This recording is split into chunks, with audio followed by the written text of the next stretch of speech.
اللہم صلی علی محمد وعلی آل محمد۔ ابتدا ہے اس رب جلیل کے بابرکت نام سے جو دونوں جہانوں کا بنانے والا ہے، تمام خزانوں کا مالک ہے۔ عزت، ذلت اور رزق سب اسی پروردگار کے ہاتھ میں ہے۔ وہ اگر کسی کو عزت دینا چاہے تو ساری کائنات مل کر بھی اسے ذلت نہیں دے سکتی، اور اگر وہ کسی کو ذلت دینا چاہے تو ساری کائنات مل کر اس کو عزت نہیں دے سکتی۔ خواتین و حضرات، آپ دیکھ رہے ہیں رمضان المبارک کی خصوصی نشریات اوصاف رمضان، اور میں ہوں آپ کا میزبان حسنین لیاقت، اور میرے ساتھ ہیں غزل اشرف۔ اور بالکل آپ نے ٹھیک فرمایا، بلا شبہ رمضان المبارک رحمت، مغفرت اور بخشش کا مہینہ ہے۔ یہ وہ مقدس مہینہ ہے جو دلوں میں نرمی لاتا ہے، عبادتوں میں خشوع بڑھتا ہے، اور ہر روزہ دار اپنے رب کے قریب ہونے کی جستجو میں لگا رہتا ہے۔ ہم بھی اسی خوبصورت سفر کا حصہ بننے کے لیے حاضر ہیں آپ کے ساتھ اوصاف رمضان، جہاں بات ہوگی صبر کی، شکر کی اور اللہ کی بے پناہ رحمتوں کے حوالے سے۔ رمضان میں ایک نیکی فرض کے برابر ہوتی ہے اور فرض 70 فرائض کے برابر ہو جاتا ہے۔ آئیے مل کر اس مہینے میں خوب نیکیاں سمیٹیں اور اللہ تعالیٰ کی دی گئی نعمتوں کا شکریہ بھی ادا کریں۔ پروگرام کا آغاز کریں گے باقاعدہ طور پر نعت رسول مقبول صلی اللہ علیہ وسلم پیش کرنے کے لیے۔ ہمارے ساتھ ان اسٹوڈیو موجود ہوں گے صاحبزادہ آغا نظام خلجی صاحب۔ بہت شکریہ آپ کے وقت کے لیے جی۔ کیا بتاؤں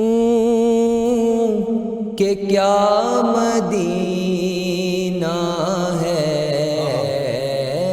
کیا بتاؤں کہ کیا مدینہ ہے، بس میرا مدعا مدینہ ہے، کیا بتاؤں اٹھ کے جاؤں کہاں مدینے سے، اٹھ کے جاؤں کہاں مدینے سے، کیا کوئی دوسرا مدینہ ہے، کیا بتاؤں اس کی آنکھوں کا نور تو دیکھو، اس کی آنکھوں کا نور تو دیکھو، جس کا دیکھا ہوا مدینہ ہے، جس کا دیکھا ہوا مدینہ ہے، کیا بتاؤں دل میں اب کوئی آرزو ہی نہیں،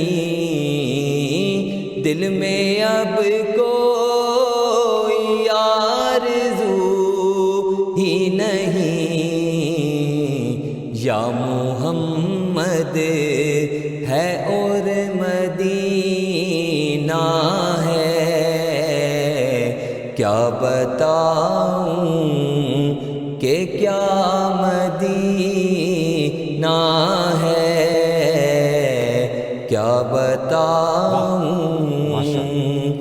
دنیا والے تو درد دیتے ہیں، دنیا والے تو درد دیتے ہیں، پیار دیتا تو بس مدینہ ہے، کیا بتاؤں کہ کیا مدینہ ہے، بس میرا مدعا مدینہ ہے، کیا بتاؤں۔ کیا بات ہے جی۔ خلجی صاحب ہمارے ساتھ موجود تھے جو کہ آپ علیہ الصلوۃ والسلام کی بارگاہ اقدس میں ہدیہ نعت پیش کر رہے تھے۔ خواتین و حضرات، رمضان المبارک رحمتوں، برکتوں اور مغفرت کا مہینہ تو ہے ہی ہے، لیکن یہاں پہ ہر لمحہ آپ کا عبادت، ہر گھڑی رحمت اور ہر نیکی کئی گنا بڑھا دی جاتی ہے۔ اس مقدس مہینے میں سحری اور افطاری نہ صرف ہماری جسمانی ضرورتیں پوری کرتی ہیں